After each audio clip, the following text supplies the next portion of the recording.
யமனையும் வெல்லும் திருவடியை காண வந்தோ.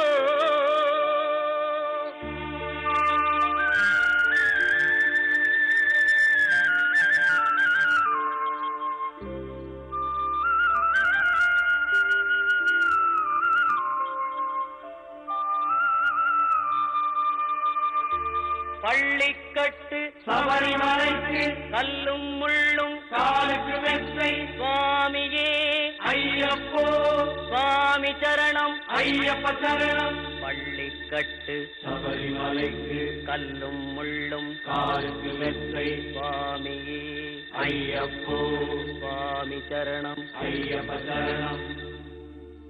பள்ளிக்கட்டு சபரிமலைக்கு கல்லும் முள்ளும் காலுக்கு மெத்தை சுவாமியே ஐயப்போ ஐயப்போ சுவாமியே.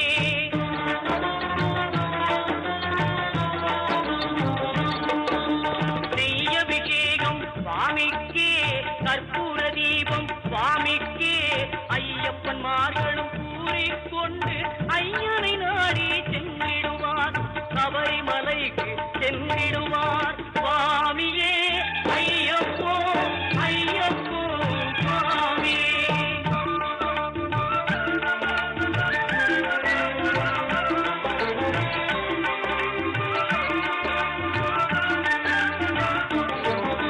கார்த்திகை மாதம் மாலை அணிந்து நேர்த்தியாகவே விரதம் இருந்து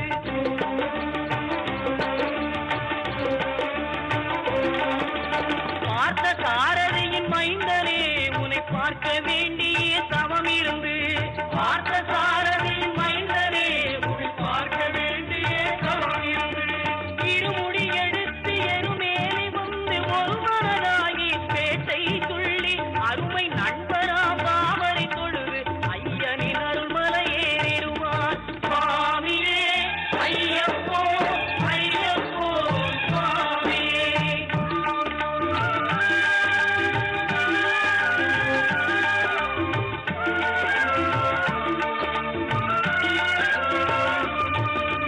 அழுகை ஏற்றும் ஏறும்போது ஹரிகரன் மகனை துதித்து செல்வார் வழிகாட்டிடவே வந்திடுவார் ஐயன் பன்புலி ஏறி வந்திடுவார்.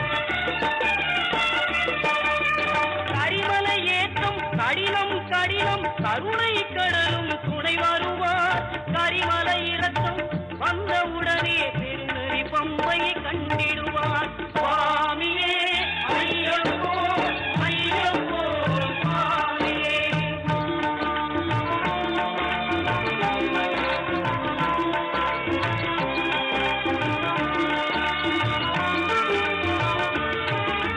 கங்கை நதி போல் புண்ணிய நதியாம் பம்பையில் நீராடி சங்கரன் மகனை கும்பிடுவார் சஞ்சலமின்றி ஏறிடுவார். நீலிமலை ஏற்றம் சிவபாலனும் ஏற்றிடுவார். காலமெல்லாம் நமக்கே அருள் காவலராயிருப்பார்.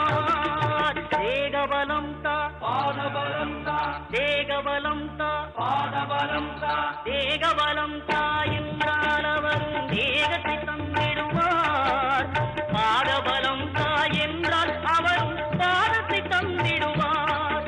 நல்ல பாதையை காட்டிடுவார் சுவாமியே ஐயப்போ ஐயப்போ சுவாமியே.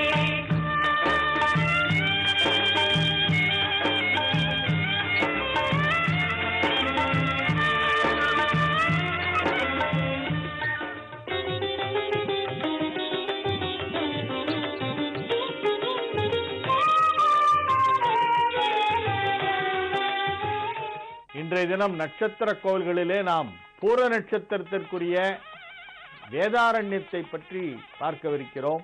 வேதாரண்யத்திற்கு மறைக்காடு என்று தூய தமிழிலே பெயர், திருமறைக்காடு என்று சொல்வார்கள். மறை என்றால் வேதம், வேத ஆரண்யம் என்றால் வேதக்காடு, அதை மறைக்காடு திருமறைக்காடு என்று சொல்வார்கள்.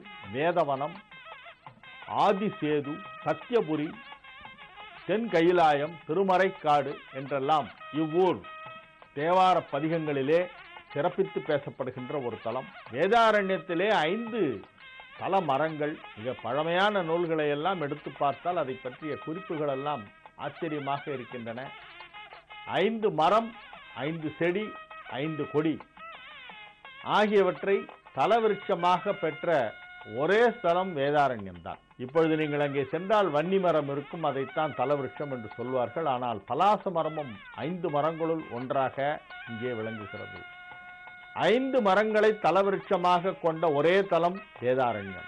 12 திருமுறைகளில் 7 திரைமொழிகளிலே பாடப்பட்ட தலம் 3: திருவாரூர், காஞ்சிபுரம், வேதாரண்யம். மூவர் தேவாரம் பாடிய தலம் வேதாரண்யம். விளக்கழகு, திருவாரூர் தேரழகு, திருவிருஞ்சை மதிலழகு, திருவலஞ்சுழி பலகணி அழகு, தஞ்சை கோபுர அழகு, ராமேஸ்வரம் பிரகார அழகு, திருவிடைமருதூர் வீதி அழகு என்று எந்தெந்த தலத்திலே எது அழகு என்பதை பற்றி பழமொழிகள் பல உண்டு.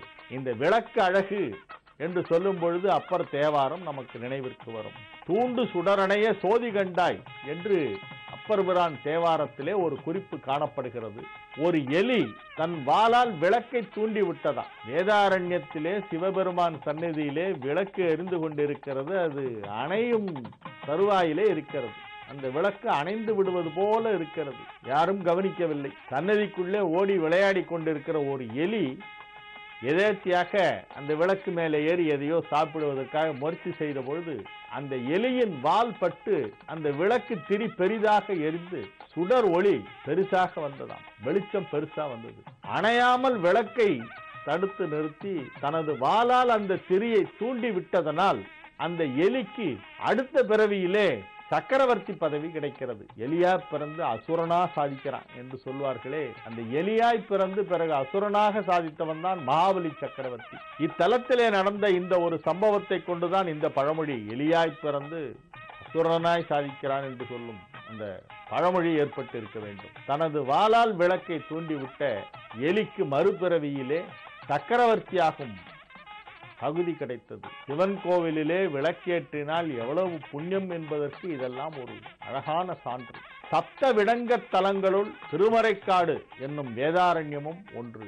திருவாரூர், நாகப்பட்டினம், திருவாய்மூர், திருநள்ளாறு, வேதாரண்யம், திருக்காராயில், திருக்கோளிலி ஆகிய தலங்கள் சப்த விடங்க தலங்கள். இங்கே மரகத திருமேனியோடு புவனத்தியாகேசனாக தியாகராஜர் காட்சியளிக்கிறார். மூலவர் மறைக்காட்டீசர், வேதாரண்யேஸ்வரர், வேதவனேஸ்வரர், வேதாரண்யநாதர் என்றெல்லாம் திருநாமம் கொண்டு சிவலிங்க திருமேனியாக காட்சியளிக்கிறார். அதை தவிர தியாகேசனுடைய சன்னதி இங்கே இருக்கிறது, தியாகராஜ சன்னதி. இத்தலத்திலே ஹம்சபாத நடனம் ஆடுகிறார் தியாகேசன். இத்தலத்திற்கு பாடாதவர்களே கிடையாது. எல்லா மகான்களும் பாடியிருக்கிறார்கள். தாயுமான சுவாமியுடைய அவதார தலம் இது. முத்துசுவாமி தீட்சிதர் இத்தலத்திற்கு தோடி ராகத்திலே ஒரு கீர்த்தனை ஒன்று பாடியிருக்கிறார். வேதாரண்யேஸ்வரம் என்று அழகான ஒரு கீர்த்தனை. அதிலே இத்தல பெருமையெல்லாம் அழகாக எடுத்து இயம்பப்படுகிறது. வேதாரண்யத்திற்கு 5 தலமரம் உண்டு. அவை வில்வம், பலாசமரம், வன்னி, அத்தி, வெள்ளால். இப்பொழுது பலாசமரம் தலவிருட்சமாக இருக்கும் கோவில்கள் எவை என்பதை பூர நட்சத்திரத்துக்காரர்களுக்காக பட்டியலிடும் பொழுது அதிலே வேதாரண்யமும் வருகிறது. இத்தகைய ஒரு மிகப்பெரிய சிறப்பு வாய்ந்த தலம் வேறெங்கும் இல்லை. முக்தி தலங்களுள் வேதாரண்யம் ஒன்றாக இருக்கிறது. திருவாரூரில் பிறந்தால் முக்தி, காஞ்சிபுரத்தை தரிசனம் செய்தால் முக்தி, சிதம்பரம் தரிசனம் செய்தால் முக்தி, வேதாரண்யத்தில் ஸ்நானம் செய்தால் முக்தி, நீராடினால் முக்தி, திருவண்ணாமலையை நினைத்தால் முக்தி, காசியில் இறந்தால் முக்தி, அவிநாசியை பற்றி கேட்டால் முக்தி, மதுரையை பற்றி பேசினால் முக்தி. ஆலவாய்க்கு அப்படி ஒரு சிறப்பு. ஆக இத்தகைய முக்தி தரும் தலங்களுள் ஒன்றாகவும் இந்த வேதாரண்யம் விளங்குகின்றது. இத்தலத்திலே காசி விசாலாட்சி சந்நிதி, காசி விஸ்வநாதர் சந்நிதி இருக்கின்றது. இங்கே மணிகர்ணிகா தீர்த்தம் என்று ஒரு தீர்த்தம் இருக்கிறது. காசியிலே இருப்பது போல் 96 தீர்த்தங்கள், புனித தீர்த்தங்கள் உள்ள ஒரு ஸ்தலம். 365 நாட்களும் கடலிலே இங்கு குளிக்கலாம். பொதுவாக எல்லா ஊர்களிலும் எல்லா இடங்களிலும் சமுத்திர ஸ்நானம் எல்லா நாட்களிலும் செய்யக்கூடாது.